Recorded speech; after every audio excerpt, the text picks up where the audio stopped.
கோவை மாநகர காவல் ஆணையாளர் அலுவலகத்தில் பாரதிய ஜனதா கட்சியின் மகளிர் அணி சார்பில் புகார் மனு கொடுக்கப்பட்டது. அந்த புகார் மனுவில் காஷ்மீரில் நடைபெற்ற தீவிரவாத தாக்குதல் தொடர்பாக தனது எக்ஸ் வலைதளத்தில் பதிவு செய்து கம்யூனிஸ்ட் கட்சியின் சுந்தரவள்ளி ராணுவத்தினர் குறித்து அவதூறு ஏற்படுத்தும் விதமாக கருத்து பதிவிட்டுள்ளார். மேலும் இந்திய ராணுவத்தை பற்றியும் பாஜக கட்சியை பற்றியும் இந்து சமுதாயத்தை பற்றியும் அவதூறான கருத்துக்களை பதிவிட்டதற்கு கண்டனம் தெரிவிப்பதோடு அவரது கருத்தை திரும்பப் பெற வலியுறுத்தியும் பகிரங்க மன்னிப்பு கேட்க வேண்டும் என்றும் கோரிக்கை வைத்தனர்.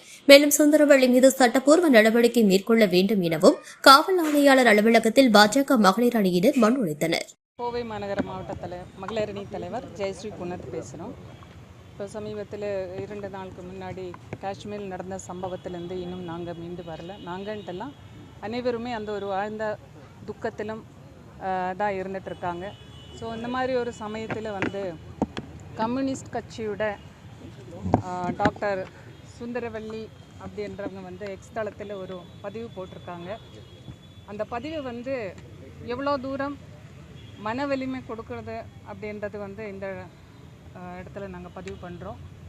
ஏன்னா நம்ம நாட்டை காக்கிறதும் நம்ம இன்றைக்கி சுதந்திரமாக இன்றைக்கி நம்ம நடந்து இருக்கிறோம் அப்படின்றது இதுக்கு ஒரு மிகப்பெரிய ஒரு பாதுகாப்பு நமக்கு இராணுவம் தான்.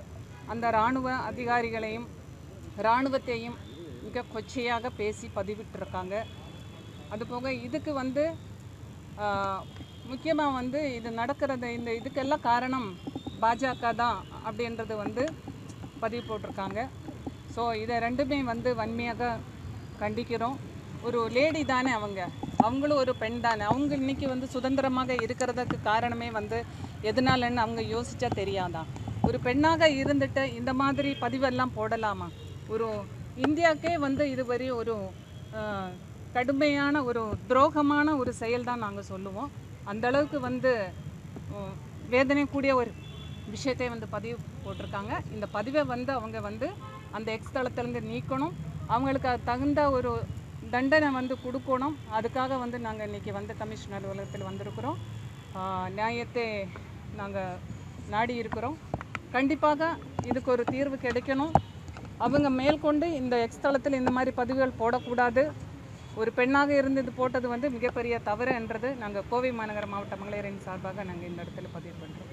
கோவையில் மட்டும்தான் கொடுத்துருக்கீங்களா இல்லை தமிழ்நாடு முழுதும் இன்றைக்கி கொடுக்குறாங்க. மாநிலம் தமிழ்நாடு முழுவதும் இன்றைக்கி கொடுத்துட்ருக்காங்க. எல்லோரும் கொடுத்துருப்பாங்க. ஆளுங்கட்சியுடைய கூட்டணியில் இருக்கிறாங்க. ஸோ இதுக்கு எந்த மாதிரி நடவடிக்கை அது தலைமை என்ன பார்த்து முடிவு பண்ணதும் அதுதான் அந்த மாதிரி கமிஷன் சொல்லியிருக்காரு.